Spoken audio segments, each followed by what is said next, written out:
Well, hey there, everybody. Welcome to the Coaching Club we're here tonight with Dr. Tonya Olson. It is Thursday, April 23rd. We're going to let just a few of you drizzle in. We've got a few guests. We've got Moise here and Karen is here.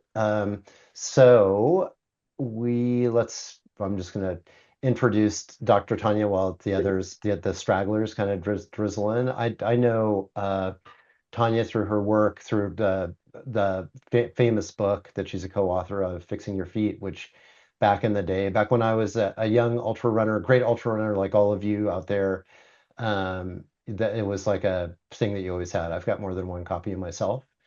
And there's a reason for that. The reason that one would have a copy of Fixing Your Feet is that that's your feet are not only are they important, but it's one thing that you may have never encountered a problem with until you're running your 100-mile race, problems with your feet. So most of us you'll encounter it at some point, but that used to be the Bible. And now, thanks to the interweb, Dr. Tanya has this, which is, we'll go back to this. I'll include it in your notes after this. Her YouTube channel has these amazing how-tos. It's a real almanac of foot care. So we'll refer back to this. I designed this night to be a little bit more question driven. So I sent out an email to everybody, asked them to ask questions, and we've got a few of those. And I thought I would just start by having a little conversation with Dr. Tonya so Dr. Tonya, tell everybody a little bit about yourself. And Yeah, so, we'll keep it short. I've been an ultra runner at 21 years. Have always had an interest in feet and foot care, hooves and hoof care. Came from a horse background. Um, the Where my specialization in this topic started was when I started volunteering at the Western States 100 with the original author of Fixing Your Feet, John Von Hoff. And so that was 2009. And just over the years, I've just niched down and really just feel like it's a topic I'm very interested in. And I think, especially at a race like Western States, there's so many times where a runner would sit down in the chair at Michigan Bluff, which is at mile 55, and they're looking at me and they're like, well, this has never happened before. And I know that foot care and GI issues, studies show that they're one and two for the reasons why people have to drop out or their performance is altered during a long race. And GI issues, they can kind of pop up kind of with you don't really know. They're not, they just get, you things can just go sideways. But foot care issues are largely preventable. And it's just having so many of those runners sit in the chair. And it used to be that you could get into Western States again. And I don't know, I always tear up when I think about this, but now it's a once in a lifetime chance. And they're sitting there and I'm looking at their feet and I'm like, this didn't have to happen. And so that's why my platform is what it is, because this doesn't have to happen. So I'm trying to save people's feet one runner at a time. yeah, that's great. I mean, we were talking a little bit before coming on about an experience that I had last year at Western States, crewing and pacing a runner, and she, had great training, had actually run 100 miles, in 21 hours at that point, Rio de Lago, and then at States had problems eating, couldn't eat, so excited. It's so exciting being in that event. And later on in the race, she encountered, obviously being tired, but also had never had foot problems before. And I kind of said to folks like, oh, I gave them this as an example. So explain like why that's the kind of thing that comes up, Dr. Tanya.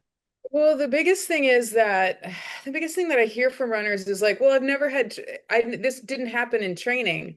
Well, of course not, because your training runs aren't 100 miles. Like, like your training runs are a tiny little bit amount of time compared to the actual event. So it's not a comparable condition. And foot care issues are largely a factor of time.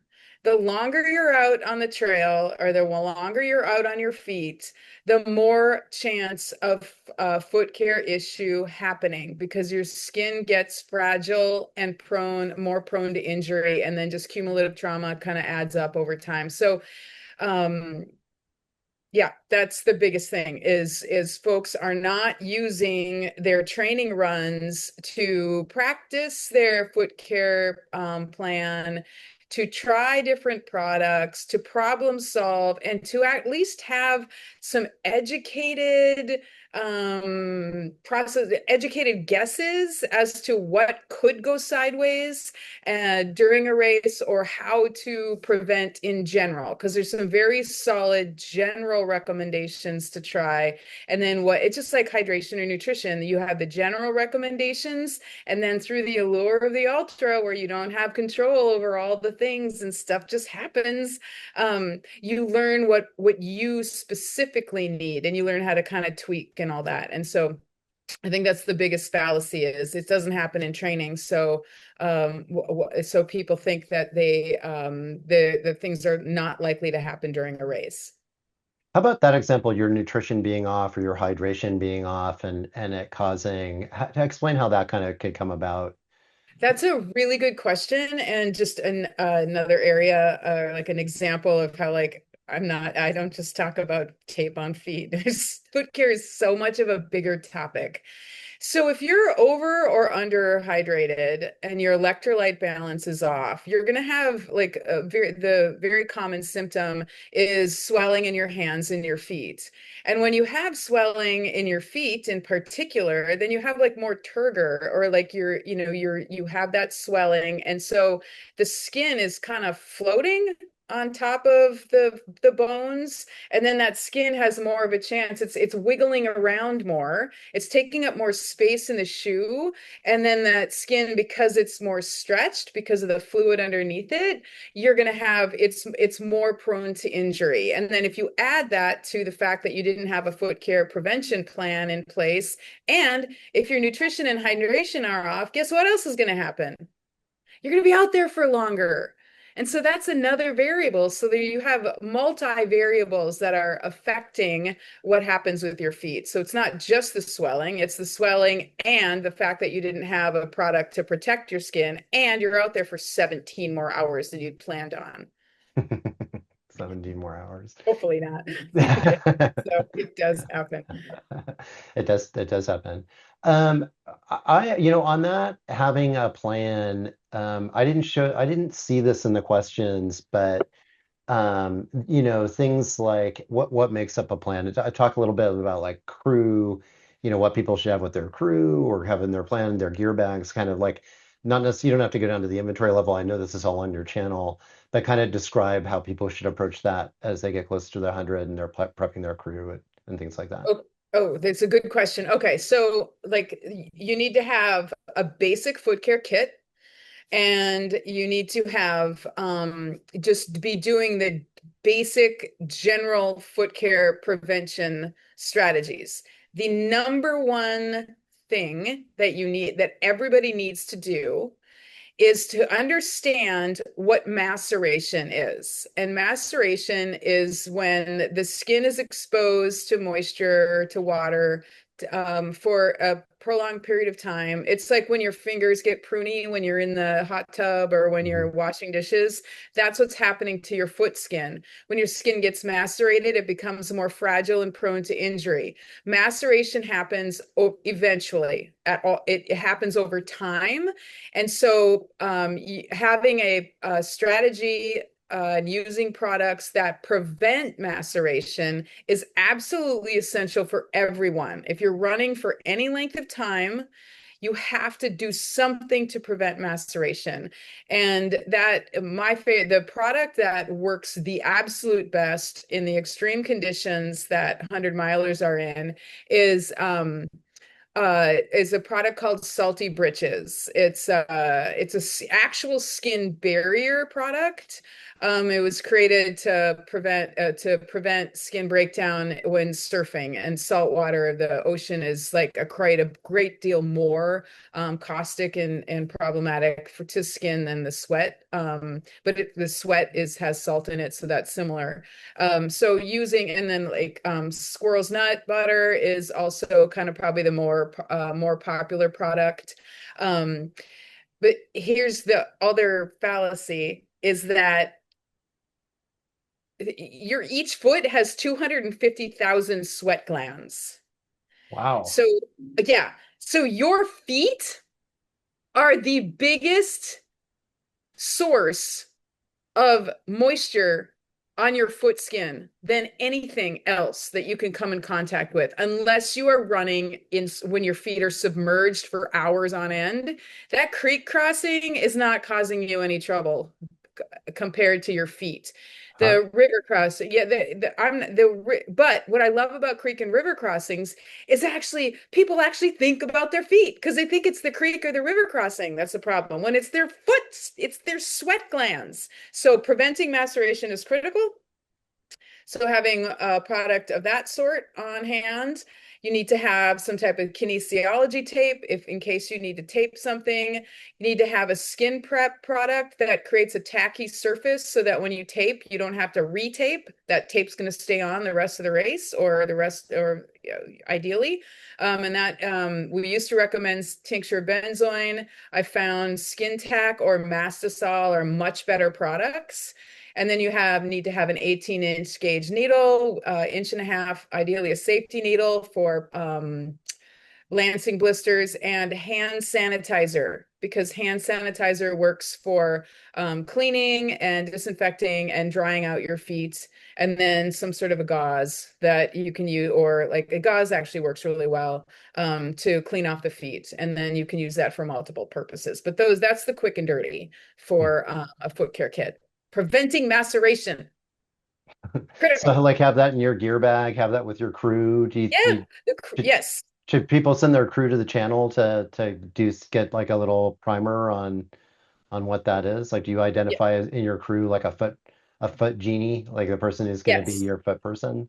Yeah, I have the foot care products video that kind of walks through all the different products that you should have. But Right. actually that's a good idea and my intention for that video was what you should have in your foot care kit, like in general, but I should do a crew specific because the only difference between the crew specific recommendations and like the general recommendations of the foot care products video is that a crew recommendations would be based, your products or your supplies are going to be more geared to the issues that your specific runner has. So Right. some runners need to tape their feet quite a bit. Some runners can wear toe socks. Some runners need to use silicone toe caps. But in general, that's really the main difference is for crew, you need to be comfortable with the techniques of taping. And I will tell you, the most common thing people tell me is it takes a lot longer than they thought it did. And so runners will be like, oh my God, it took me so long. And you're like, well, if you don't practice, then you can't get good at it.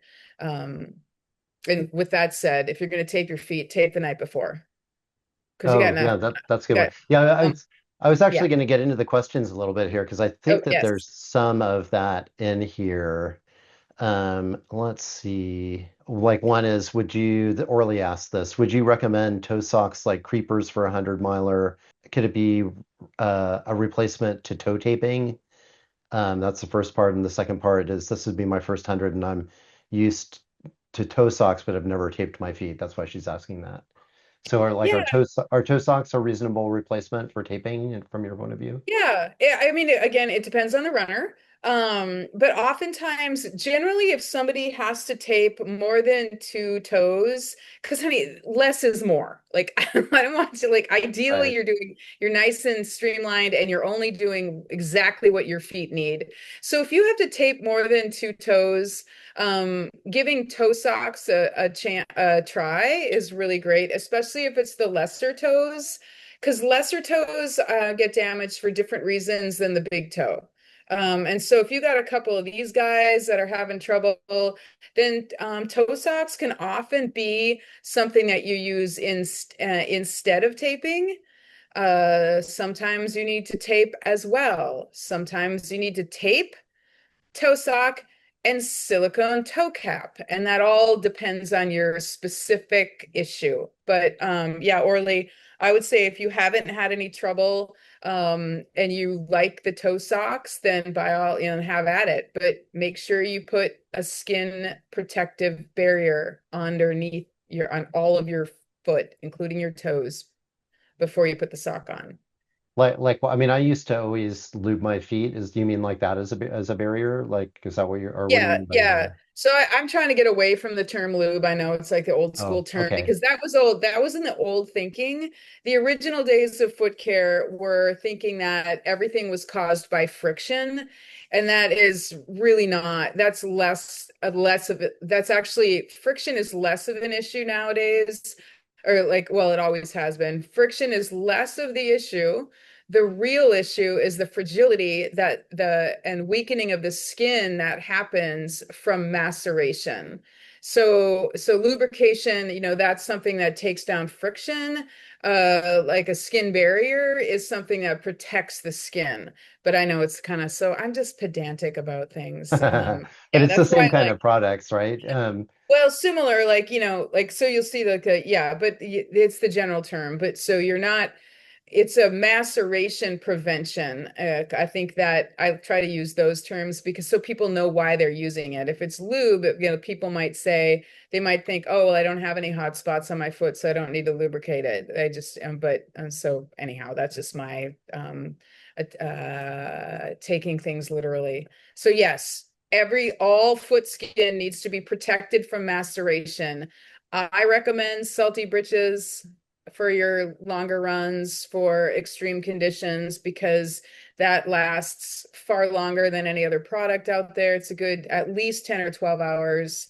At least people can get longer out there. Squirrel's nut butter is good. Just use something and then know how long it lasts because the timing of shoe and sock changes should correlate with when your maceration prevention product starts to wear off.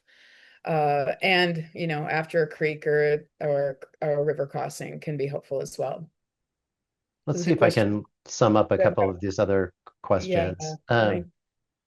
Uh, Oh, I'll do always lance a blister during so an event. the question was to Lance or not Lance, and you're Yep. always Lance. Always lance in a controlled setting because if you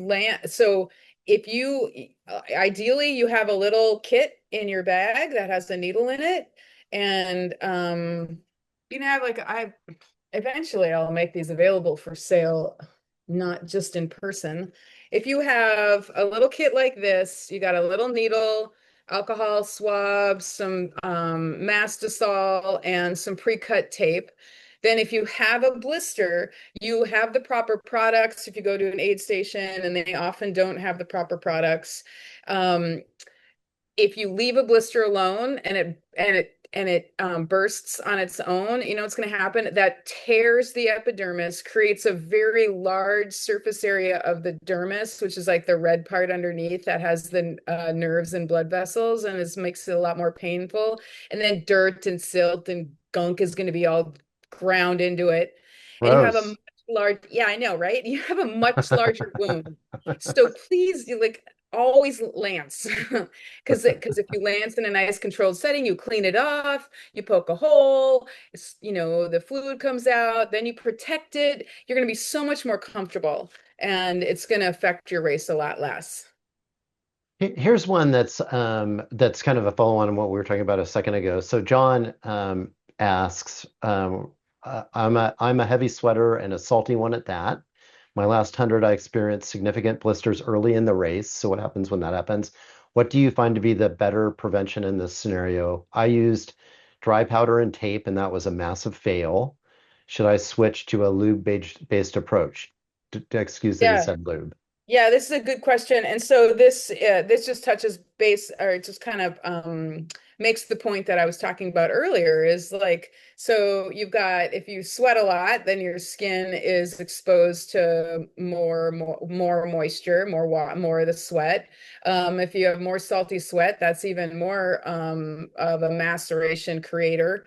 And then when somebody has blisters early on, that tells me that there was that the maceration prevention and skin protective products that they use are ineffective.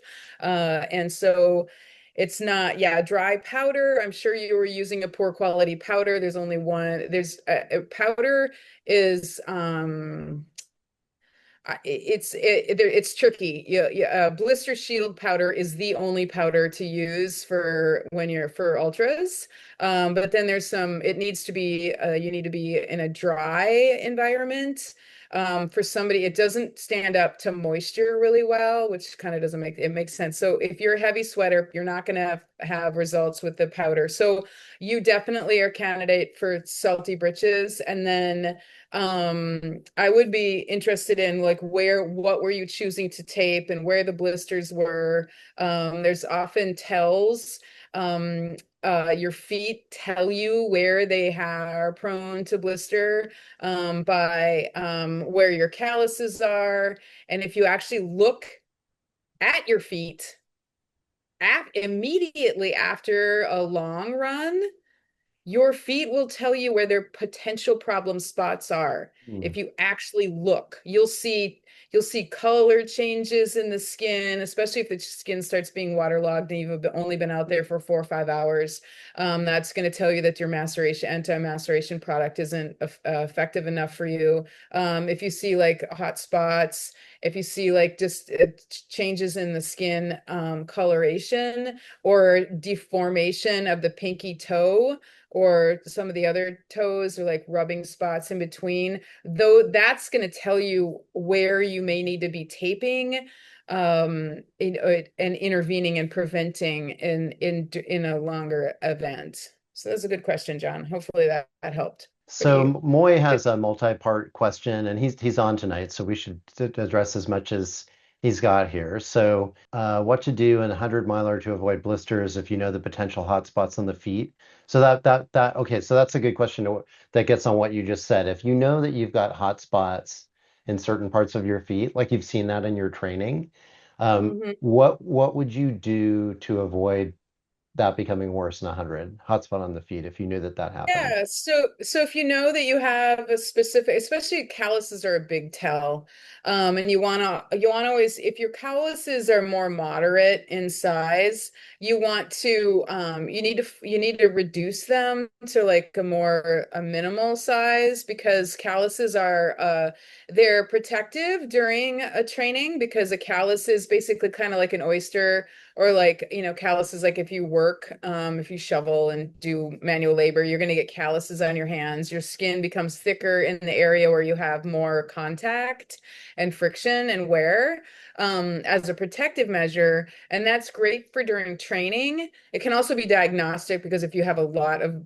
callus, that tells you that there's something, you need a different type of shoe, and to problem solve down that rabbit hole. But if during a race, macerated calluses put you at high risk for blood blisters, because like the callus will get waterlogged, swell up. It has a rougher profile than the surrounding skin. So then what ends up happening is you go from friction, which is two things rubbing against each other, to shearing forces, where that callus is being moved on the bone of the foot, and the dermis is trapped in between. So that's shearing forces, whereas one thing is being moved on something that is immobile, and then the dermis, where the blood vessels and nerves are, ends up getting squashed, and that's the source of a blood blister. So using your judgment, if you file off a callus, which you should do at least you should do a week before the race, then tape over those, because you took away some of that the protective layer of skin. The Moy also asks about an Epsom salt. around mile 50 for Yeah, 5 minutes. no, Is that a good no, one? no, no. Very good question. Very good. No, right intervention, absolutely the wrong time. Do not get your feet. The whole problem of foot care issues, the source of foot care issues during endurance events is too much moisture. So you want to dry your feet out during the event. After Totally the makes sense event now. is yeah, after the event is an Epsom salt soak. So we go back to hand sanitizer. The best thing for you to do, if you've got an aid station that you're going to spend a little bit more time at, like maybe where you're going to do a shoe or sock change, the moment you sit down, you have your crew douse your feet in hand sanitizer and then wipe it off. Elevate your feet as much as you possibly can, and you'll be shocked at how fast that skin goes from waterlogged and fluffy looking and pruny to like dry and amazing. And then you can put your maceration prevention product on and send on your way. But I think that's one of the biggest pro tips, the use of hand sanitizer for not only cleaning, but also drying. It's a desiccant because of the alcohol in it. That is like pro tip of my favorites. So no Epsom salt during, do your hand sanitizer bath instead. The last of Moy's questions we're gonna get, we've got about 3 minutes, and Oh, okay. so the last one is, are there good calf compression socks that have good grip around the feet? I find most are pretty thin and wear out easily. Oh, there's so many good products. The other one you said your foot gets slippery. That's because you're probably just not using the right product. Calf compression. There's so many brands out there that are much better. So the alpaca socks are like like in the last year I've realized that alpaca is a much it regulates temperature significantly better than any other natural product. Um, the exoskin socks are a really technical sock. And they have some very good compression. They're not a compression sock specifically, but there's a ton of really good yeah, most of the brands out there now that are compression, but do not wear compression socks during a race. You can't get them off. You can't get them on.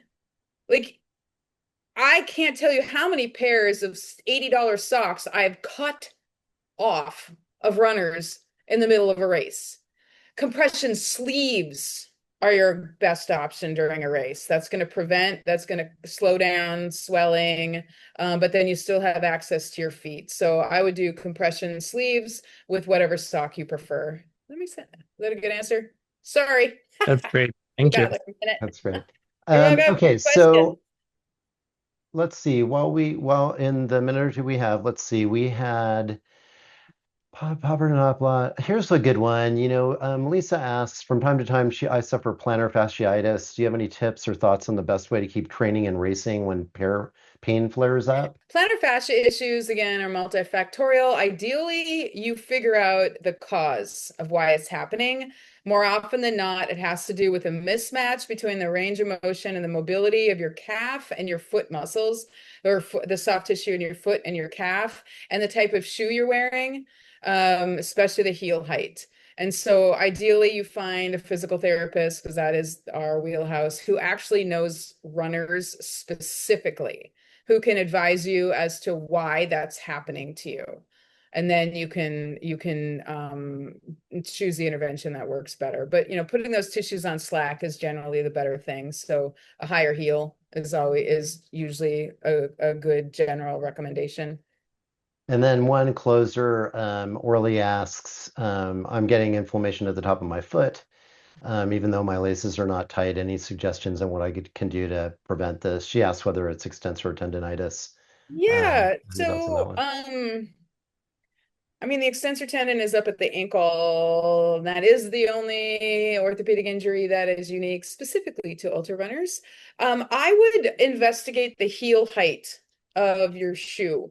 Have you ever been like you ever been in downhill skis or downhill boots and you try to walk and your foot it kind of flumps down?